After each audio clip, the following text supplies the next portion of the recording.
This is GM Word of the Week, and I'm Fiddleback. Quicksand. We here at the Word of the Week have been wondering whatever happened to quicksand. Yes, quicksand. Once upon a time, it was a pretty ubiquitous thing. You'd see it in movies and video games all the time. Remember Wesley falling into the lightning sand in The Princess Bride? Or the heart-wrenching scene of Atreyu trying to drag his horse Artax out of the sucking mud of the aptly named Swamp of Sadness. There was quicksand in Blazing Saddles, in Kroll, Disney's Jungle Book, Swiss Family Robinson, and dozens of other movies and television shows. Hundreds, really. And in video games, Link and Mega Man, Sonic the Hedgehog, Samus Aran, Banjo and Kazooie, Lara Croft and Guybrush, they've all dealt with quicksand, among many others. We remember the first time we dealt with quicksand in a video game very clearly. It was Super Mario Bros. 2, the American version. The desert worlds, World 2 and World 6, were just full of this stuff. Masses of sandy ground animated to flow off the bottom of the screen like water. Once you touched it, you had to jump repeatedly to free yourself. You pulled in too deep and it carries you off the screen. 1 life down, 2 to go. Of course, these days, if you bring up Super Mario Bros. 2 on the internet, absolutely everyone expects you to point out the particular bit of nerd trivia about how the game we got in America as Super Mario Bros. 2 wasn't actually the real sequel to Super Mario Bros. At all.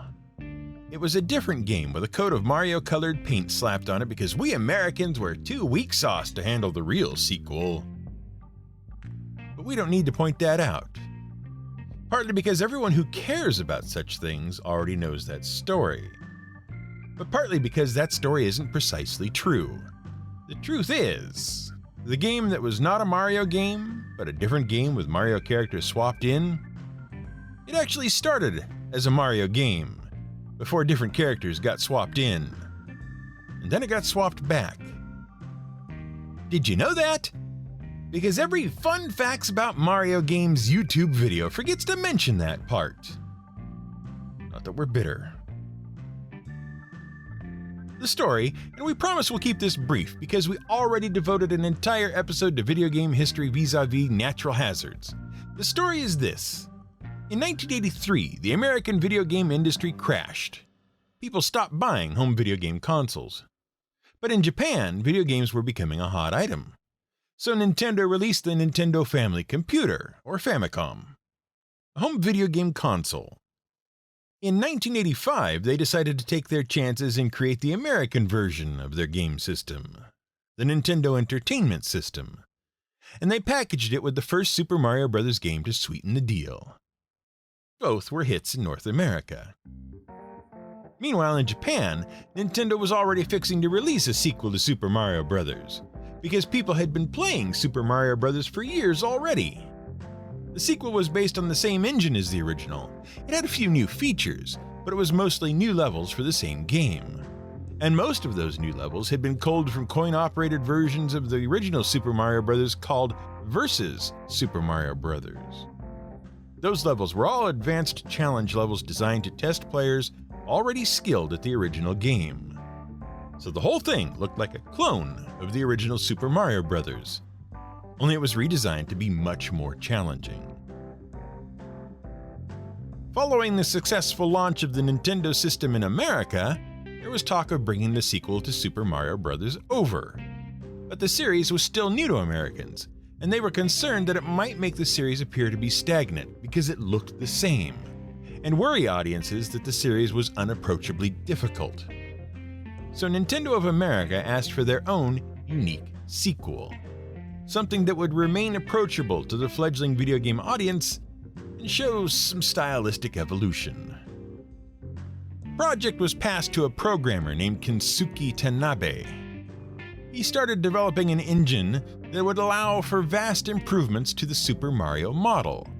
It focused on 2-player cooperative play and allowed the players to throw each other around like projectiles. It also allowed the players to explore worlds that scrolled left and right, up and down, instead of simply moving to the right all the time. But the game was a beast. It was too complex for the Nintendo's hardware to run, and the project gradually fell by the wayside. Some months later, though, Nintendo got a contract with Fuji Television Media to create a game for an upcoming Media Expo using a variety of characters from Fuji's various products. The expo was called Yume Kojo, the Dream Factory, and the game was thusly called Yume Kojo Doki Doki Panic. The Doki Doki part is a Japanese phrase that reflects a rapid, excited heartbeat. The Japanese language has a lot of onomatopoeic phrases like that, phrases that reflect sounds or other sensory impressions. The characters had an Arabian theme. Nintendo's programmers dusted off the bits and pieces of Kensuke Tanabe's game and helped him to make it work with Nintendo's hardware. They dropped the Mario game elements, the two-player focus, and had a working game. And soon thereafter, they dropped the Fuji mascots, swapped the Mario elements back in, and they had the American Mario sequel they wanted. That was finally released in 1988. So it was a Mario sequel after all. And then it wasn't, and then it was again. Take that, YouTubers. But we digress. We were talking about the ubiquity of quicksand in games and movies. Once upon a time, every adventure had a scene where a character would suddenly stop and announce, "I'm sinking," and someone else would helpfully observe, "It's quicksand." And then excitement would ensue. And then, except for that one unmentionable Indiana Jones sequel, we'd rather pretend didn't happen. Nothing. Quicksand was gone. We're not the first to wonder about this either. A few years ago, a man named Daniel Engbar, a columnist at Slate magazine, found himself wondering the same thing. Whatever happened to quicksand? And he discovered that there were a number of strangely devoted fans of quicksand out there. Like, really strangely devoted. Quicksand fetishists. We're not going to go into that. But what he discovered was that some of those people had cataloged the uses of quicksand in popular culture over the years. And it really had been ubiquitous. And not just as a cheap adventure trope. Dr. Martin Luther King Jr. described America as being stuck in the quicksand of racial injustice in his famous "I Have a Dream" speech. Before it was called a quagmire, the Vietnam War was called the Quicksand War. And it was so steeped in the consciousness of everyone between the 1930s and the 1990s that when NASA was planning the Apollo moon landing, they addressed the concern that the moon's surface might turn out to be a mass of dry quicksand, and the lander might simply sink into the moon and never be seen again. In marketing terms, quicksand had an immensely high Q-score.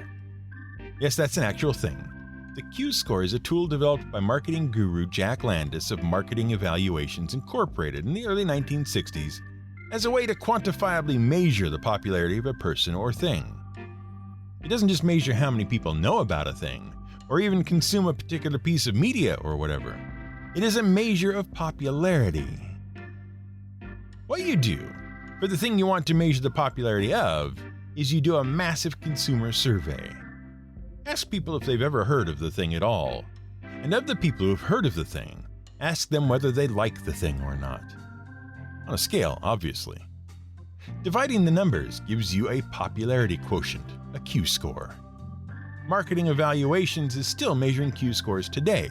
They even maintain a huge database at qscores.com if you want to check out which cartoons and brands and performers and dead people are the most popular. Really, they're happy to help you out. For a fee.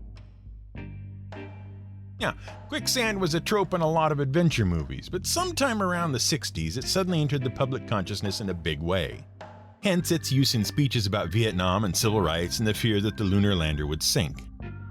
And isn't it a strange coincidence that in 1962, a very popular movie, a multiple Oscar winner widely considered to be a masterpiece of cinema, featured a very poignant scene in which, during a dangerous desert crossing, a young boy is suddenly caught in quicksand and dragged down to his death while the titular character and the boy's mother try, and ultimately fail, to save him. That movie? Lawrence of Arabia. Now, Lawrence of Arabia is an absolute classic of a movie. Directed by David Lean, starring Peter O'Toole and Alec Obi-Wan Guinness, It's part adventure movie, part war movie, and part character drama. And also part biopic, because it is based on an actual British World War I lieutenant named Thomas Edward Lawrence.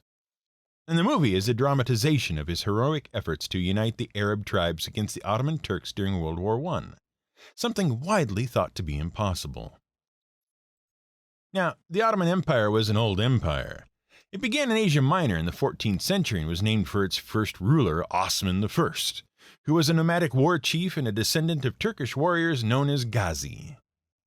Those warriors were united by their faith in Islam and their war against the Christian Byzantine state. They even occupied Byzantium for a while. But when their power faltered, they ended up under the military occupation of the Mongols from Central Asia. Osman ended up the prince of a small border state after the Mongols destroyed one of his tribe's rival tribes. And thus he rose to power.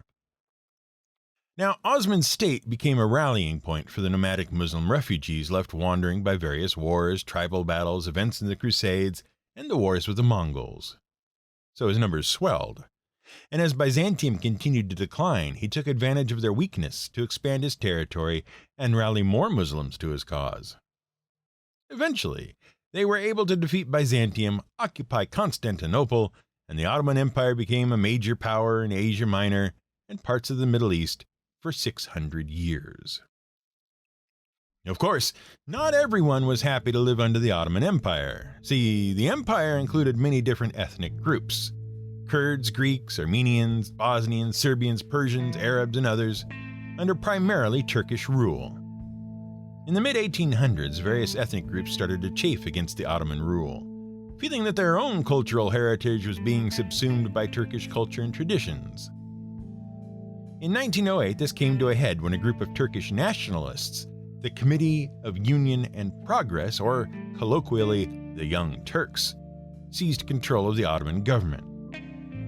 By this time, Greece had already broken away and formed an independent state, so other ethnic groups also attempted to break away. The seizure of the government and the many actions taken to enforce cultural changes in the Ottoman Empire galvanized the more traditional Arab groups.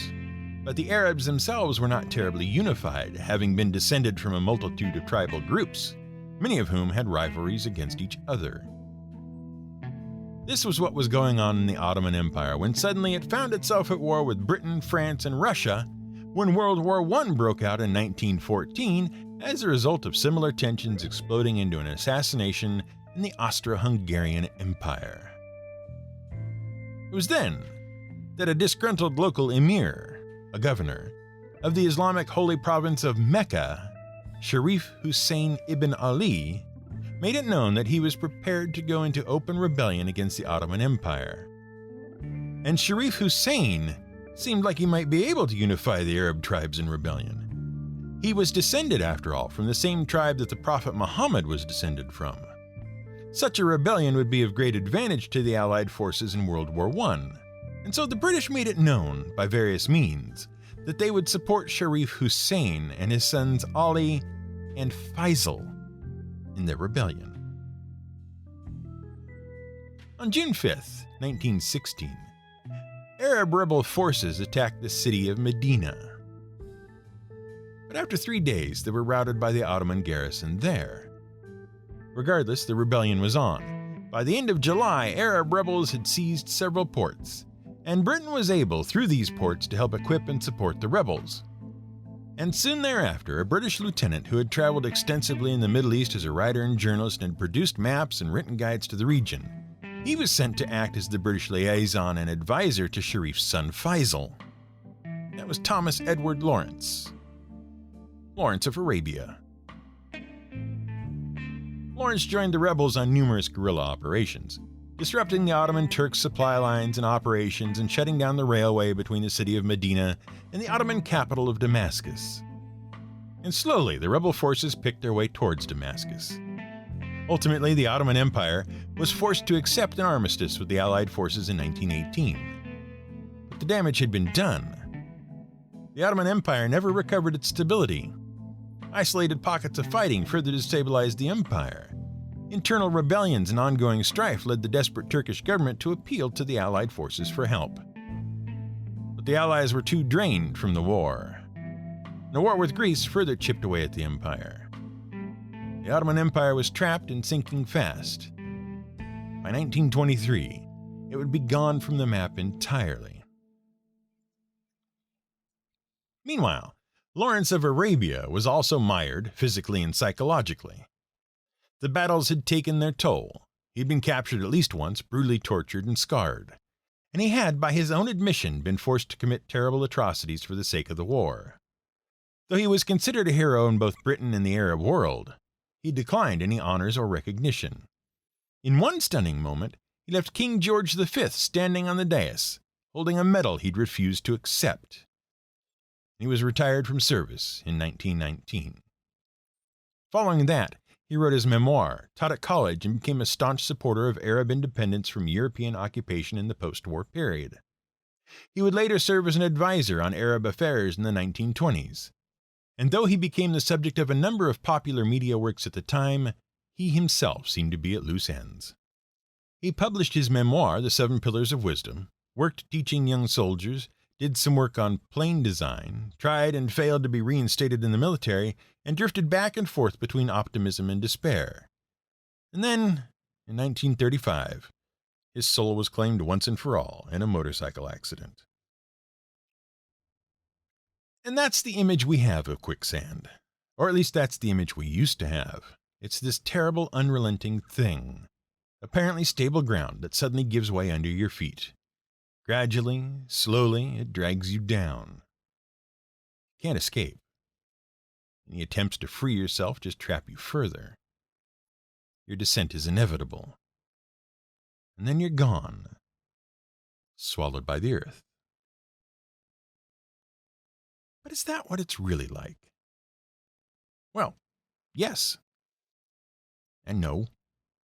Mostly no. Quicksand is a natural phenomenon that occurs when loose sandy ground becomes saturated with water. Usually it occurs where there is an ample supply of groundwater, such as an underground spring. But it can also occur on the shores of lakes and rivers and open land that is saturated with snowmelt or runoff. If it's got soil and water, it can turn into quicksand. And that's the thing about quicksand. It's a temporary thing. It comes and goes just as water comes and goes. There are shorelines in the United Kingdom and France that are just lousy with this stuff, but they can't put up signs because the pools of quicksand move every day. You just have to watch out. Problem is, quicksand looks like normal damp ground, or maybe mud, but when you step on it, it turns out that the ground isn't so solid after all. See, quicksand basically flows like a liquid until it's compressed. So you step on it and start to sink. But as you sink, you force the water out from between the grains of dirt. That has the joint effect of tightening the earth around you, making it more dense and less liquid, and also creating a vacuum that further holds you in place. That's why it has that image of sucking you down, and why it's so hard to escape. By the time quicksand has your foot trapped, you can take the same amount of force to free it as it takes to lift a small car. So that's the true part. You really will sink in quicksand, and it really will trap you. And if you make a lot of big movements, you'll get stuck even harder because you create more of a vacuum and drive more of the water away. But will it swallow you up? No. Most pits of quicksand are only a few feet deep. You can get trapped in quicksand, but you won't get swallowed up by the ground forever. However, quicksand near the seashore can be dangerous because it can trap you as the tide comes in. That does happen. So what do you do about quicksand? Well, the first, best way to handle quicksand is to not get trapped in quicksand. You don't sink that fast. It can take 5 to 10 minutes to sink up to your waist. If you start to sink and suspect you're in quicksand, shuffling backwards with minimal motion can let you just back out of the quicksand. Otherwise, sitting or laying down can halt your submergence and allow you to drag yourself to the edge of the pit. But if you do manage to sink down to your waist, say, you could be in real trouble. In that case, the key is to understand how quicksand works. The thing that has you trapped isn't the quicksand. It's the lack of water to lubricate the sand. Experts suggest that slowly moving your legs and feet in circular motions can clear enough space in the sand to let water flow back in. Gradually, as the sand becomes resaturated, you can slowly and gently work yourself free. Or even lay down and float. Saturated quicksand is buoyant enough that people can float on it. Now, believe it or not, and we have to mention this since we brought up Lawrence of Arabia as the probably patient zero for quicksand entering the American consciousness in the 1960s, believe it or not, you can have dry quicksand. Desert quicksand. Quicksand sans water.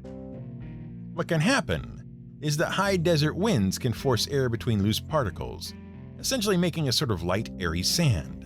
When you step on that, you force the air out from between the sand, create a vacuum, sink, and get stuck. Even more terrifying, quicksand and quick clay can form during an earthquake, as if earthquakes needed more ways to be terrifying. What happens is the vibration from the earthquake creates space between the grains of soil or particles of clay, which allows water to flow between the particles just like regular quicksand. It's called soil liquefaction. When that happens, underground infrastructure elements like sewer pipes can become buoyant and float, causing them to rise up and rupture the surface. This happened in a 2010 earthquake in Canterbury, New Zealand, when the underground sewers actually broke up out of the street. Meanwhile, heavy surface objects like cars and buildings can sink in the quicksand. A number of buildings were undermined, partially sank in liquefied soil, and collapsed during a 1964 earthquake in Niigata, Japan.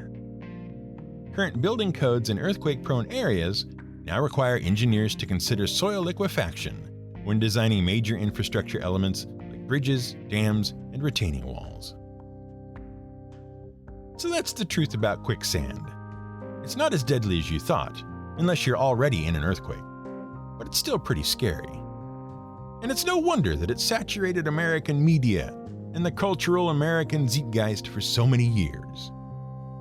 Which is why we're still left wondering, what happened to quicksand? Why don't you see it anymore? Why did the very idea of quicksand seem to swallow itself up and vanish? This has been GM Word of the Week. It's written and researched by the Angry GM and produced by me, Fiddleback. You can support us on Patreon at patreon.com/GM Word of the Week. You can find more at gmwordoftheweek.com and theangrygm.com.